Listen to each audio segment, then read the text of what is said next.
لنډ مهم او تازه خبرونه. سلام، ستړي مشئ، زموږ ژوند میډیا چینل ته ښه راغلاست. ملګرو که غواړئ پوه شئ ویډیو تر اخره وګورئ.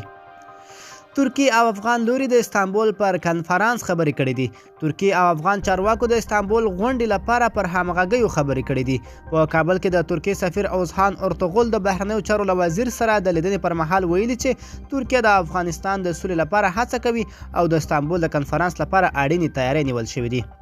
دواړه لوري همداراز په دې لیدنه کې د استانبول د کنفرانس لپاره همغږي پر رامنځته کېدو او د دې بهیر لپاره پر تیاریو بحثونه کړي دي. په دې لیدنه کې همداراز د ترکیه د کنفرانس پر احتمالي اجنډا هم خبرې شوې دي. اتمر د ترکیه له حکومته مننه کړې چې تل یې په افغانستان کې د سولې او ثبات له راتګ سره همکاري کړې ده. راپورونو کې راګرځي چې د روانې اپریل میاشتې په 14مه بعد په ترکیه کې د افغان سولې کنفرانس جوړیږي، خو رسمي سرچینو تر اوسه دا نیټه نه ده تایید کړې. کابل ښار کې د نامسؤله وسلوال علي پور خلاف لاریون وشو.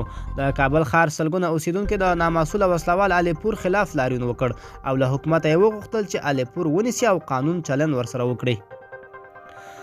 د کورنیو چارو وزارت ویان طارق قاریان وایي د ذاکر په نوم هغه پولیس افسر چې تورخم کې له مسافرو سره ناوړه چلن کړی و د پولیسو له لوري نیول شوی او تر څېړنو لاندې دی.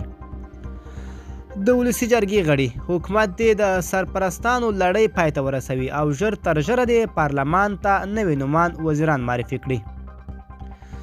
ملګرو دا به زموږ چمتو شوي ویډیو د لا ښکلو ویډیوګانو لپاره زموږ ژوند میډیا چینل سره اوسئ. تر بلې ویډیو ښې چارې.